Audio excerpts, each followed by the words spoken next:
Hello travelers, Boardman21 here, and here's my list of the best 3 and the worst 3 mastery passive skill trees based on how they synergize with the skills of that class and the theme of that class. If there's a mastery that you think deserves to be on this list or in place of another one on this list, feel free to put that down in the comments. And as always, don't forget to like the video, subscribe, because there will be plenty more content. Alright, let's get into it.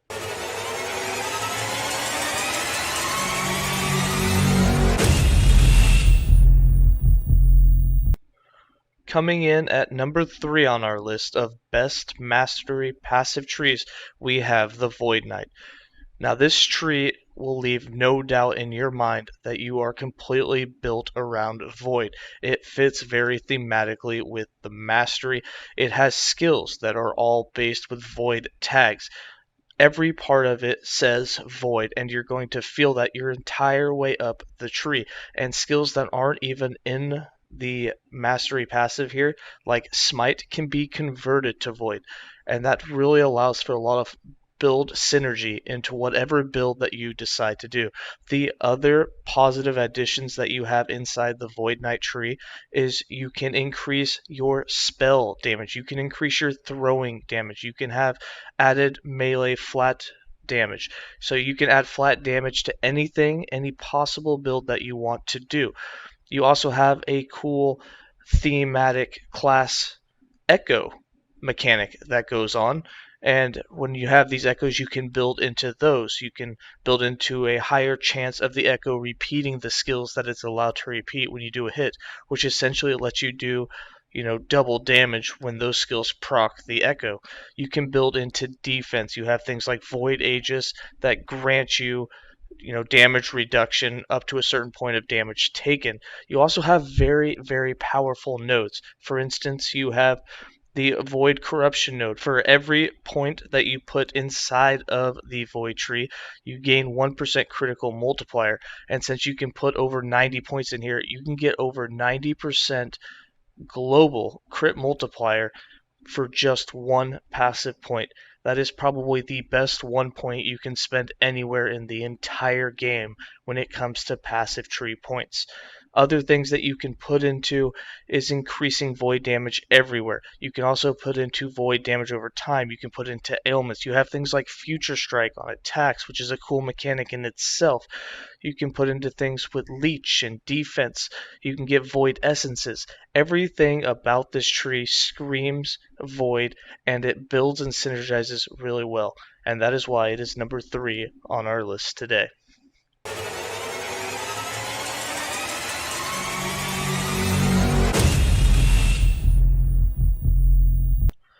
Coming in at number 2, we have the Blade Dancer passive tree. And this tree just screams diversity. This tree will allow you to build so many different types of builds, and it synergizes with all of them. This tree also includes the best node in the entire game, Weapons of Choice. And the reason that this, in my opinion, is the best node in passive trees in the entire game is because with just this one node space, and with 10 points in it to maximize it, you can do so many different things and completely change your builds just based on the weapons that you're using. Just with this node, you're going to come back and want to try different things. You're going to want to mix axes and swords, dual daggers, dual swords, sword and dagger, mace and dagger, mace and sword. You're going to want to do it all because all of them are really fun and you want to try them all out. And it is by far one of the most interactive nodes that synergize with all builds in all of the passive trees. Now this class also has a lot of other things that it synergizes with. You even have low life with Death's Door for builds based around low life. You can build into crit.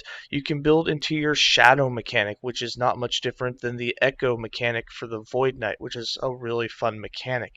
You can build into dodge rating and defense. You can build into more damage when at full life, more crit when at low life. You can get all sorts of buffs. You can get silver shrouds, you can get crimson shrouds, you can get dust shrouds, you can get glancing blow, exchanging your dodge for even more glancing blow. You have the flow mechanic, which can buff your melee attack speed, your throwing attack speed, give you more damage, more crit multiplier. You can go even for the more damage overall. If you really are synergizing in and using unique skills all the time and rotating through all 5 of your skills, you can build into dots, you can build into hit damage, you can build straight into just crit, you can get melee leech. There are so many different things, and a lot of the nodes are just powerful, and they scream powerful.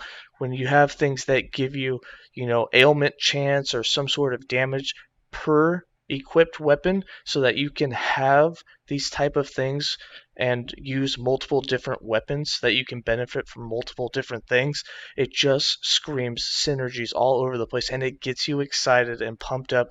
And for all the passive trees in the entire game, this one has you just wanting to come back and try something different every time that you do something.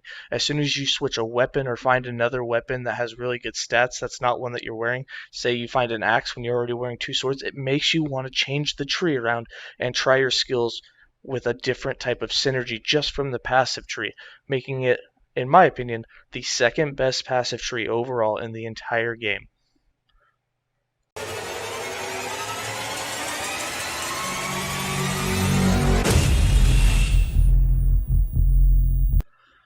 Coming in at number 1 on our list of the best mastery passive tree in the game is the Beastmaster. And the reason it's the Beastmaster is because everything about it synergizes, and it's based with minions. And you have trees like the Necromancer that have a tree that's completely based upon buffing your minions, but it leaves you with the lack of survivability. Here in the Beastmaster tree, you do not have that. This can be completely built to buff you and your companions, and at the same time, so you never feel like you're wasting a point. Every point that you put in this tree is going to help you and help your companions at the same time. There's just really nowhere that you could put a point that's not going to help you, and that's why it's the number 1 best passive tree in the game.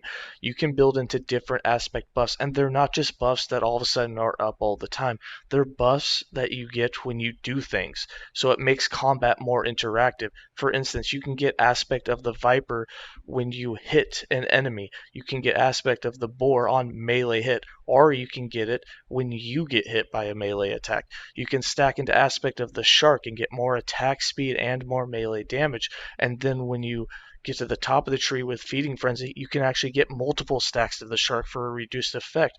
And when you attack rares and bosses, you can stack up a lot of those stacks, which then boost the other aspects that you have. So you can get really fast attack speed and then apply the ailments. Or if you build into aspect of the Lynx, you can get really high crit chance and do great damage with crit multiplier from it, and leech a bunch of that crit damage as health, so you can have high leech, high survivability, and you can attack super fast. And what's just the number 1 thing that I have to keep putting out there is the fact that all of these buffs not only affect you, but they affect your companions as well, which is just crazy. It means that your minions are tanky. Your minions can get really high crit, really high attack speed, do lots of damage, have very high ailment chance, and it's just the best tree. I mean, you can't argue this with me. This tree, the Beastmaster tree, is the best passive tree. Everything about it is, you just don't know where to put your points. You run out of points and you say, man, I need more points. There's just, how do I min-max it? Where do I take points out of? Do I take some out of the Shark to get more Viper? Do I take some out of Boarheart, have a little less survivability so that I can get some more aspect of the Lynx and maybe some more Leech? Everything about it just screams power. It's just all power, it's all buffs, and it's all fun, and you're going to constantly want to play it. And if you've seen my build with the Berserker Beastmaster, you understand the potent power that you can get out of this mastery class and how fun proccing all of the buffs can be.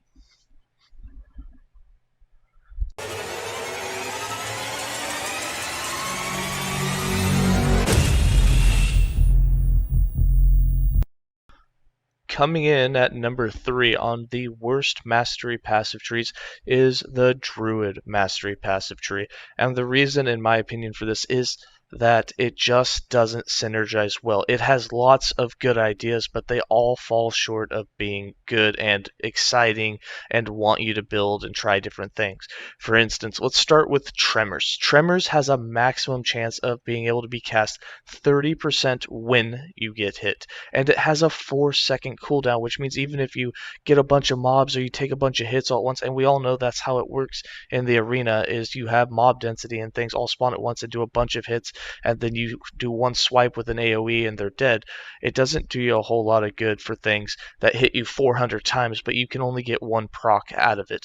So I would highly recommend, that they do a rework on Tremors and definitely either remove the cooldown or do it when you hit an enemy so that there's a greater chance of being able to proc it when you need to, and you can control it a lot more.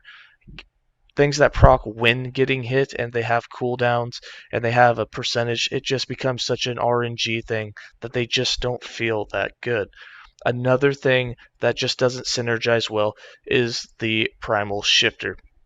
The shape shifting is an absolutely great idea. This ability to get a temporary buff that increases your damage and your resistances. The problem with it is that it's for a very short duration, and 6 seconds isn't so much a short duration, but compared to the cooldown time and the fact that you can't proc it again while in the werebear form or in Spriggan form or whatever transformation that you're in, is its downfall. The fact that you get a buff for a maximum, if you fully invest 7 points, of 12 seconds, and it's the first 12 seconds that you're in a form, you no longer will ever get it again. And people that are constantly trying to get like 100% uptime of a form, you stay in Spriggan with Quiet's Belt and you get mana back every few seconds, or if you're in Werebear and you have 100% crit build, there's no point in putting points in here, because when you stay in a form forever, you never ever see the benefits of this, except for when you somehow get knocked out and then you go back into it, and then again you only get it for 12 seconds. Now if you are playing a build that's constantly shapeshifting and you're going in and out of form, even if you put the full points in here and you have the 12 seconds,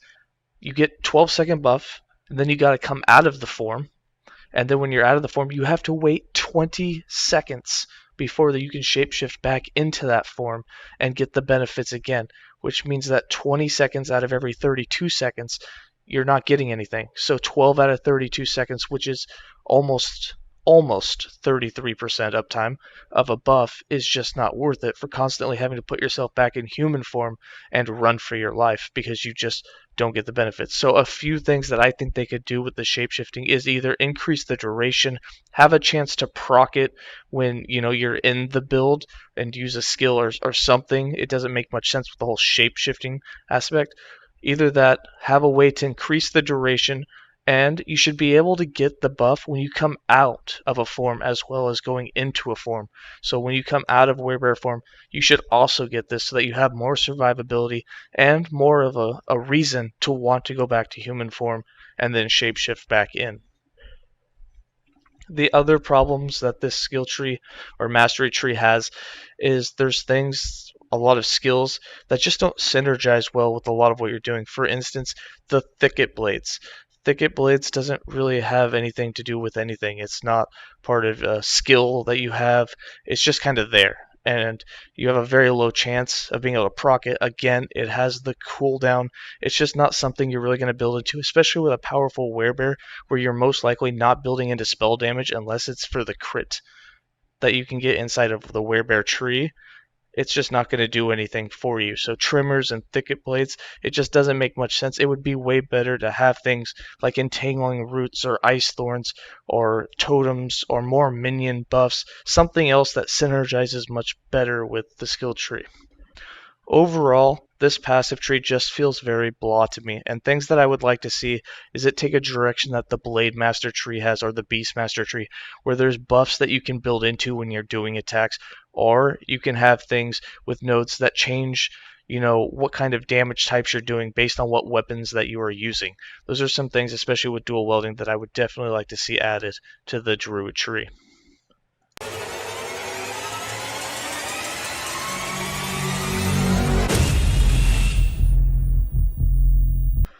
And taking the number 2 spot on worst mastery passive trees is the Necromancer.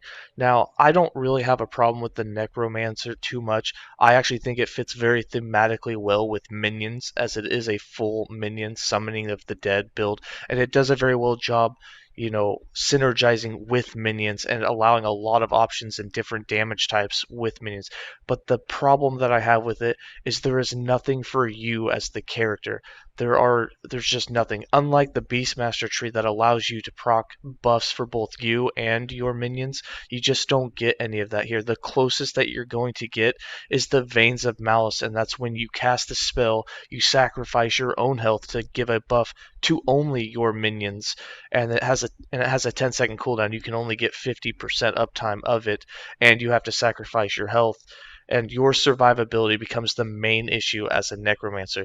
The only way to actually buff your damage is to start building into hybrid mastery passives and putting points into Lich, and then taking advantage of what is known to be a bug is by converting your leech into damage and putting points into River of Bones, so that you can use the bug where the minion leech is used to increase your damage, and you can get 400% increased damage through River of Bones, and that's really the only way to make you yourself do really good damage, and then you still don't really have the survivability. Now there are skills, you have Dreadshade and things that can give you lots of armor, you can get some resistances, but there's just really no survivability. You don't have things like Aspect of the Boar for some damage reduction. There is actually zero squat, no damage reduction in the entire tree. There is no glancing blow. There is no dodge. There is nothing to synergize any sort of survivability for you or your minions. The only thing you have for your minions is increased health regen, and that's it. You don't and leech. You don't have anything that gives them an actual defensive boost. You don't have anything for yourself to have damage reduction, and it just feels bad when you build into it and you realize that everything is so oriented around your minions, there's just nothing for you. And that's why I put it at number 2, and why I think it needs a rework is, as good as it is with minions, it needs to have something better for you to synergize with your minions so that it feels like you're a part of the build.